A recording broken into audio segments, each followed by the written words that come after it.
இந்த ஒரு நபர் கார் பக்கத்துல நிக்கிற பெண்ணுடைய சட்டைய கார்ல மாட்டி விடுறான். அப்புறமா அந்த கார் கிளம்பிருச்சு. இவனும் டக்குன்னு கீழே விழுகிற மாதிரி போயிட்டா. அவளோட ஃபைல் கீழே விழுந்துருச்சு. இவனும் நல்லவன் மாதிரி கவலைப்படாதீங்க மேடம், நான் எடுத்துறேன் அப்படின்னு சொல்லிட்டு அந்த ஃபைலையும் அந்த பேப்பரையும் கீழே குனிஞ்சு எடுக்கிறான். அந்த நேரத்துல அவன் மறைச்சு வச்சிருந்த பேப்பரை அதோட மிக்ஸ் பண்ணிட்டு இவளுடைய பேப்பரை அவளுக்கு தெரியாம எடுக்கிறான். இந்தாங்க மேடம் உங்களோட ஃபைல் அப்படின்னு சொல்லி கையில கொடுக்குறான். இவங்களும் நன்றி என்ன அப்படின்னு சொல்றாங்க. இன்னைக்கு நான் இன்டர்வியூ போறேன், இந்த மாதிரி பண்ணிட்டான் காருக்கார அப்படின்னு சொல்லி ஃபீல் பண்றாங்க. இவனு இன்டர்வியூக்கு போறீங்களா, சீக்கிரமா போங்க, டைம் ஆயிருச்சு அப்படின்னு சொல்லி அவங்க சரி நான் போயிட்டு வரேன் அப்படின்னு சொல்லி கிளம்பிட்டாங்க.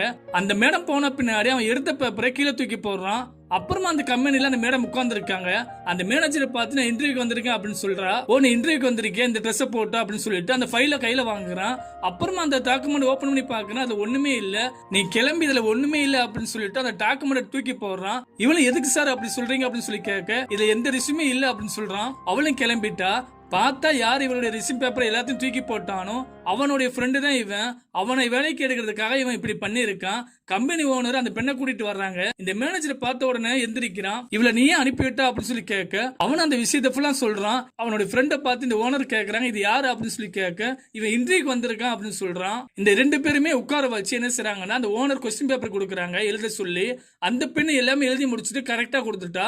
ஆனா அவன் எதுவும் எழுதாம என்ன செஞ்சிருக்கான், வெறும் பேப்பரை கொடுத்துருக்கான். இங்க பாரு இவன் எதுவுமே எழுதல, நீ இவனை தான் செலக்ட் பண்ணியா அப்படின்னு சொல்லி, நீ இந்த கம்பெனிக்கு தேவையில்லை கிளம்பு அப்படின்னு சொல்லி அந்த ஓனர் சொல்றாங்க. அந்த மேனேஜர் அந்த இடத்தோட கிளம்பிட்டான். அந்த மேனேஜர் போஸ்டிங்க்கு என்ன செய்றாங்கன்னா, அந்த பெண்ணை செலக்ட் பண்ணி கொடுக்குறாங்க.